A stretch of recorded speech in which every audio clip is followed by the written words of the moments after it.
Welcome, welcome to this introductory video for the Venus in Capricorn cycle starting in January of 2022.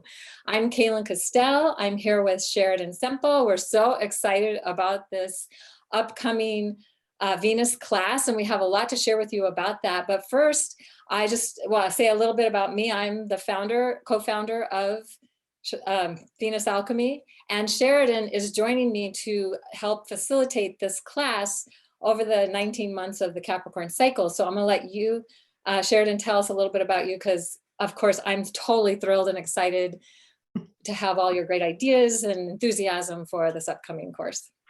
Thank you, Kaylin. I'm so excited to be here. I just feel honored and I'm so grateful to be co-facilitating this cycle with you. And I'm Sheridan Semple, and I'm a shamanic astrologer and a sacred aromatherapist. Those are the main things that I do. And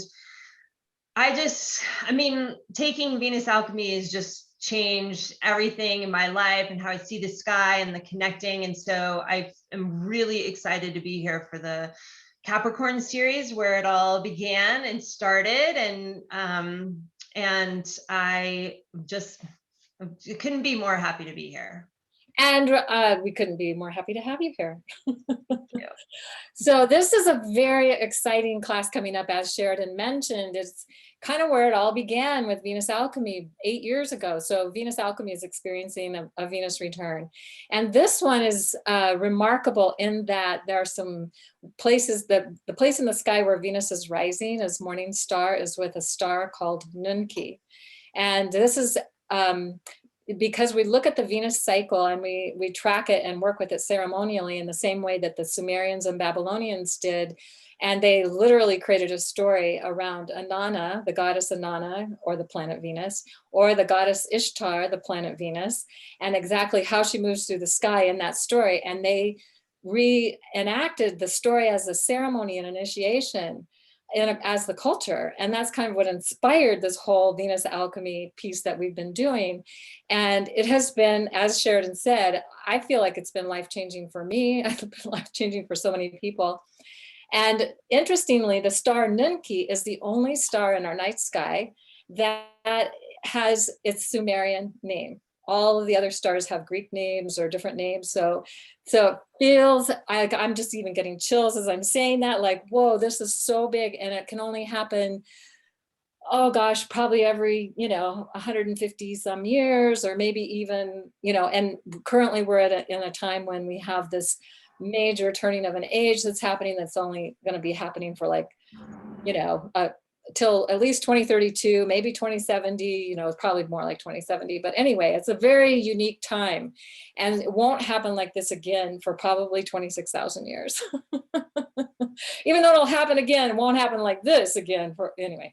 So you get what I'm saying. So this is huge, and we're informing the mysteries as they're informing us. So we're helping to inform, and the Capricorn mysteries have so much to do with the wisdom of the grandmothers and the ancient ones and the wise ones, and they're helping to guide us through this journey as we're implementing and creating and tapping into our own wisdom to co-create a new earth and a new way of being.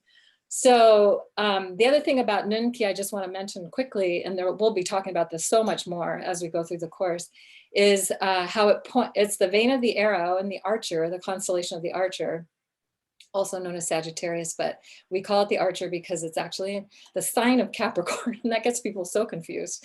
But it's pointing directly at galactic center. And that's like the alchemical cauldron where we can release everything that isn't working, and we can energize and do the alchemy to create the energy to bring forth what it is that we're seeding as the new earth and the new way of being in the ways that are effective and efficient, and we'll get the best results. So with that said, Sheridan, take it over. Well, I'm so glad that you said that about, that it's the circle of grandmothers, and it feels so special to me to be joining you specifically in this cycle. Yes, because it is Venus Alchemy's Venus return, which if you don't know what that is, you'll learn about that in the class. But the grandmothers, right, are the wisdom keepers, the sages, the crones of our world that really don't get even remotely the credit that they're due, and how special that is, and how much that energy connects us back into our ancestral roots in so many ways. And I feel like that's so what we're all craving, or so many of us are craving, is that connection back to when we lived in communion with the land. And I feel like that is what Venus alchemy does in such a beautiful way, is it reconnects us to the sky, reconnects us to our sacred feminine, our expression of the sacred feminine, what we're a part of within that. And like you said, that it goes back to the Inanna or Ishtar stories. This practice has been done for millennia, and we're tapping back into that and connecting back into that through going on this journey together. And I feel like that is, it's just, I mean, it's the most special thing, and it changes everything when you start to live in that communion with the earth, and you know what's going on in the sky and what's happening. You just feel at home, at peace, and it brings a grounding that I hadn't experienced before starting to do this with you. That's so great. You just reminded me of something too that I thought about this morning when I was out on my morning walk, is that this is the first time. And so in 1974, Venus started rising as morning star in Capricorn, and it did it every 8 years from that time. In 1974, I graduated from high school. In 1982, I had my first child within months of the Venus cycle starting. In 1990, I had my last child. Same thing, like major life events. 1998, my mother died in this cycle. And in 2006, I married my best husband ever, BAG, I call him, in this cycle. And then in 2014, we started Venus Alchemy in this cycle. And it's impacted my life in such huge ways, even though it's not my own Venus return. And so this one is exciting for me because now I'm actually a grandmother.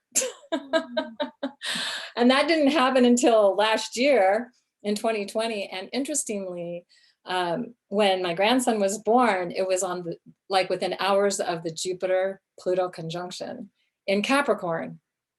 So I'm like, huh, and I don't feel like I'm a grandmother. I've never considered myself a crone or a wise one, even though, you know, I'm definitely. You are. let me just tell you, you are. I just feel like I'm still a little kid.